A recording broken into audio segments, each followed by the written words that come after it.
suis avec Yannick Hénouche, président de Exim. Bonjour Yannick Bonjour. Hénouche. Tout d'abord, en quoi consiste, pour ceux qui ne la connaîtraient pas, rares sont-ils dans ce secteur puisque vous êtes un des leaders, en quoi consiste votre activité ? Alors nous sommes depuis 20 ans, puisque nous avons fêté nos 20 ans cette année, un réseau de diagnostiqueurs immobiliers.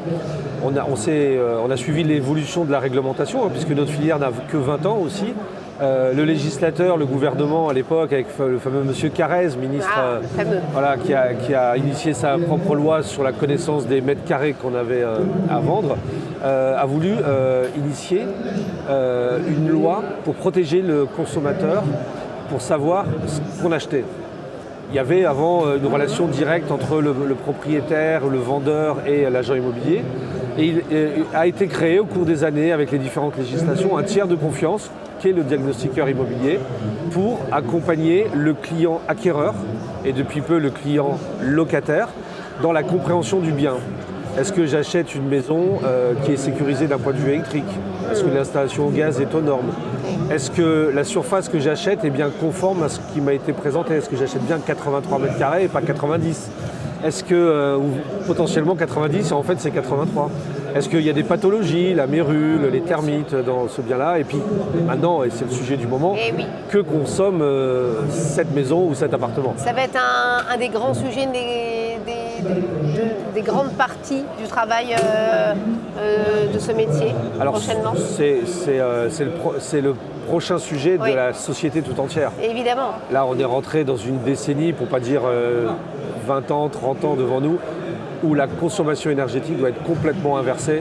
On a une énergie extrêmement carbonée en France et en Europe. Nos bâtiments sont issus de la réflexion d'après-guerre, des années 50, 60, 70. C'est très énergivore. L'un des pires secteurs d'ailleurs. L'énergie consomme 40% de l'énergie du pays. Enfin, les bâtiments, pardon, excusez-moi. Le bâtiment consomme 40% de l'énergie d'un pays, ce qui est colossal. Énorme. Donc si on fait rien que 5% d'économie, c'est plusieurs milliards. Donc vous attendez à beaucoup de changements, en tout cas dans cette partie de votre métier ? Aujourd'hui, les clients particuliers commencent à se poser de vraies questions sur que consomme ma maison ou mon appartement, mais surtout les copropriétés, les foncières, les syndics, les bailleurs, les collectivités locales aussi. Avant, on chauffait un gymnase tout l'hiver. Maintenant, comment je fais pour que je puisse chauffer que quand il y a des enfants ou des sportifs dans un gymnase ? Idem pour les écoles, idem pour les équipements publics, l'administration. En fait, tout l'écosystème du bâtiment, que ce soit pour loger ou travailler ou vivre simplement dans un logement, etc. Et maintenant très attentif à la rénovation énergétique et à la consommation énergétique. Vous travaillez essentiellement donc avec les agences, les principaux clients. C'est quelque chose qui est maintenant l'un des critères principaux d'achat ou de vente. Alors si on revient sur l'achat et la vente d'une maison, mais à la location également. Oui, la location bien sûr. Avant on disait toujours l'immobilier c'est l'emplacement. Et oui. Ça c'est fini. Maintenant on dit c'est l'emplacement et le DPE.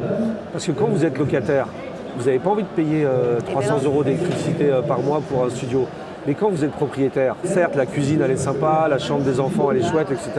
Mais si la maison a une vieille installation au fioul, si la chaudière au gaz est désuète, c'est plus quelques centaines d'euros de factures par an, c'est des milliers. Et là, la crise en Ukraine, la demande mondiale, la décarbonisation nécessaire de l'économie font que les factures augmentent de manière abyssale. On a quand même pris 30% en 6 mois sur les factures d'énergie. Je peux vous dire que l'année prochaine et l'année d'après, c'est pas parti pour s'arrêter. Merci en tout cas Yannick Hénouche de toutes ces informations. Merci à vous. Merci.